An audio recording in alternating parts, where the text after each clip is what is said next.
مامۆستا لەو کامێرەیەوە حەزەکەم وەک پێشمەرگە وەکو هونەرمەندێک بۆ سەرکردە سیاسیەکان بۆ هێز و لایەنە سیاسیەکان بۆ خەڵکی کوردستان بۆ کچ و کوڕی کوردستان پەیامی مامۆستا ناسر ببیستن.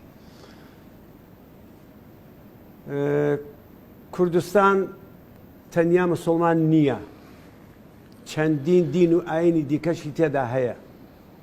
تۆ هەر دین و ئاینێکە هەتانە، تۆ هەر مەزهەب و مەسلەکێککە هەتانە، بەسە ئیتر تکاتان لێ ئەەکەین کارگەیشتۆتە ئاستێک کە ئەوەندە جوابی ئەم خەڵکەتان نەدایەوە ئیستا هونەرمەندان هاتوونەتە مەیدان. جوابمان بدەنەوە با لەمە زیاتر نەکەوینە ناو بەدبەختی و چارەڕەشی.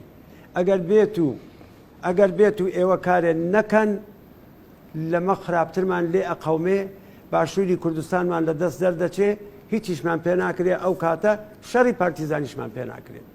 تکاتان لێ دەکەم تۆ پۆپی سپی ئەو دایکە شەهیدانە، تۆ پۆپی سپی ئەو باوکانەی کە ڕۆڵەکانیان لەدەستداوە بیر لە چارەنووسی ئەم میلەتە بکەنەوە، تکاتان لێ دەکەین.